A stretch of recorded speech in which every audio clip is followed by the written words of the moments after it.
Depuis que je suis élue députée européenne le 9 juin 2024, donc il y a presque un an, nous n'avons adopté aucune résolution sur Gaza ou sur Israël-Palestine. Rien. Pour débattre même de la situation à Gaza, on en a été empêché plusieurs fois, puisque chaque fois la droite et l'extrême droite s'y opposaient. La seule chose dont on a débattu, mais avec ferveur, c'était est-ce qu'il fallait retirer les financements de l'Union européenne à l'Agence des Nations Unies pour le soutien aux réfugiés palestiniens, l'UNRWA. Parce que l'Union européenne est le premier financeur à la fois de l'UNRWA et de l'autorité palestinienne. Mais jamais on n'a parlé de la colonisation, jamais on n'a parlé de ce qui se passe à Gaza, rien.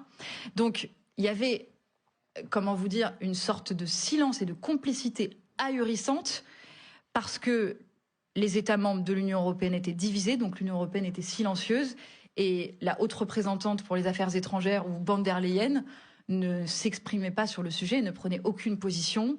Et donc, on a finalement réussi à obtenir la révision de l'accord d'association. Révision.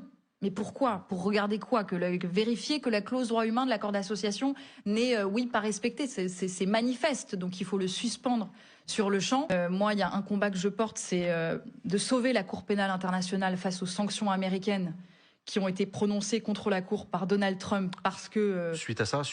Parce que la Cour pénale internationale a délivré un mandat d'arrêt contre le Hamas, mais aussi contre Benjamin Netanyahou pour crimes de guerre et crimes contre l'humanité à Gaza, que Trump n'a pas supporté que son allié soit ainsi ciblé par la justice internationale et que par conséquent, il a décrété des sanctions qui aujourd'hui menacent la Cour pénale internationale de mort.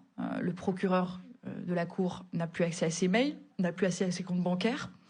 Les membres américains du personnel de la Cour sont menacés d'être arrêtés s'ils retournent dans leur pays aux États-Unis. Les banques, les assurances, les services informatiques qui coopéraient avec la Cour ne veulent plus coopérer puisque ils ont peur des sanctions américaines. Donc concrètement, il y a un risque de mort. Ça fait des mois qu'on alerte et qu'on demande à la Commission de faire une simple chose, c'est d'activer ce qu'on appelle le règlement de blocage, qui est un règlement européen qui permettrait de bloquer l'effet des sanctions américaines et donc de permettre à la Cour de continuer à fonctionner pour poursuivre ses recherches. Là, par exemple, elle a dû suspendre, la Cour, ses enquêtes au Soudan ou en Ukraine.